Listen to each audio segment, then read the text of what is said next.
What was the militia take again? It's good. Why? My take, my take personally is I think that we should have gun control. In general, just because like preventing people who are mentally ill from getting guns and doing rash decisions, less suicide rates, having people who are well trained using them in gun safety, less accidents, shit like that. If you want to make an argument for militia instead of gun ownership, it makes sense because historically speaking or whatever, the reason why that amendment was put into place was because if there's a tyrannical government, then you have people armed that can overthrow it, right? That can take over the government or fight against a tyrannical government. And I feel like a well-trained militia would do a much better job than random individual people with guns. Now, if you want to make a Marxist argument for why people should have guns, is because if you have an unarmed, like the proletariat can basically only revolt if they have like weapons to do so against the tyrannical or like capitalist or whatever government. So that's a Marxist reasoning. When I said that I like the idea of open borders, I'm not saying that they work perfectly and give equal access to everybody regardless of socioeconomic class. I just meant that accepting large numbers of immigrants is important and that large-scale migration is incompatible with anything a fully socialist society. Mixed economies can certainly handle immigration. Yeah, that's a fair point. I hate the alt-right. True. I hate Al-Qaeda, guys. Fuck Al-Qaeda. Fucking gross people. Didn't you end up reading on the food desert thing? Yes. I think Destiny is kind of objectively wrong. Like, food deserts do exist, period. However, and I sent him like a shit ton of links. I was like, what are you talking about? Food deserts do exist.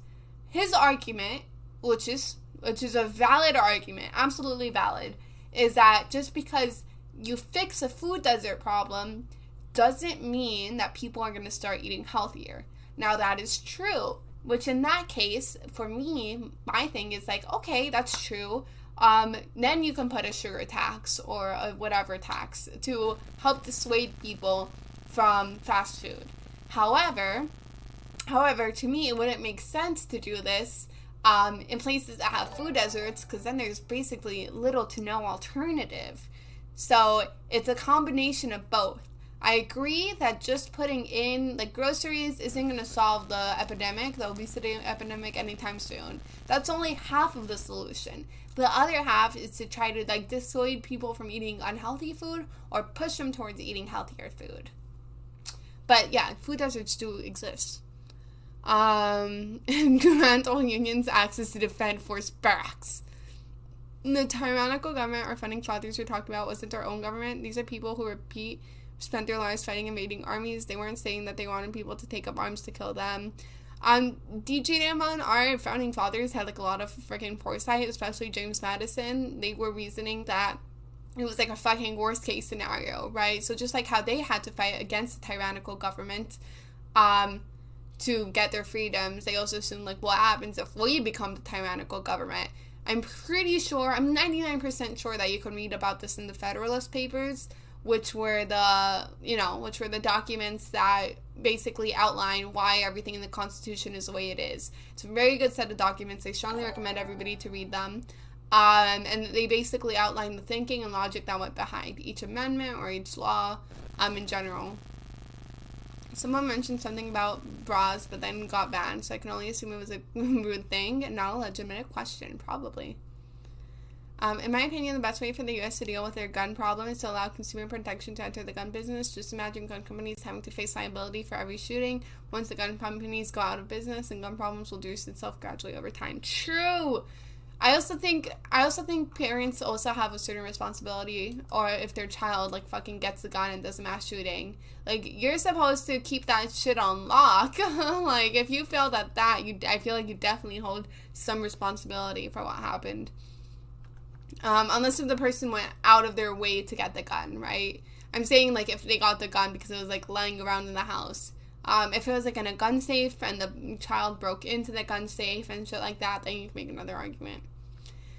Care to define feminism for us? I never got a coherent definition. What's yours, and why do you think people define it differently?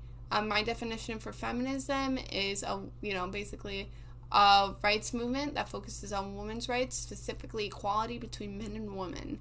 I think people define it differently because a lot of them are uneducated or wish to slander it for their own political purpose and gain. And that's not good. He sounds bad. I banned him because he was being racist / sexist in his comments. Yeah, fuck that noise. Just like the tobacco industry.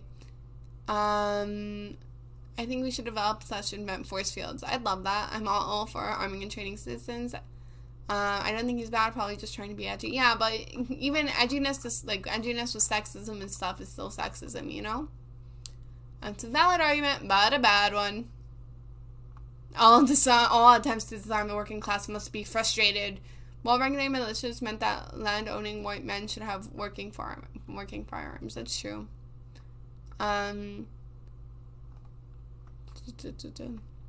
you're asking me my personal view... Wait, Destiny said food deserts don't exist. This really isn't a point of contention. Haha, it's a very real problem. Well, yeah, I was, caught really off guard. I expected, other arguments. I didn't expect a straight up, they don't exist. That was really, that really caught me off guard.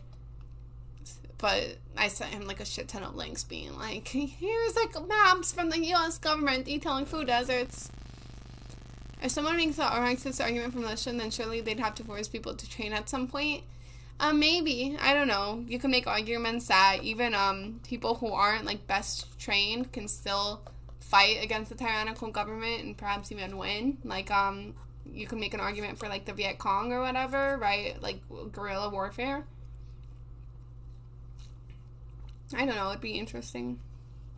I think incentivizing healthy food rather than taxing unhealthy food is superior. Yeah, but I think programs like that take longer to work. If you read things like the economic and philosophical manuscripts, you'll see that Marx predicted states like the USSR and did not consider them communist. Interesting. I should read about that. And that does sound like an interesting thing to read, interesting prediction.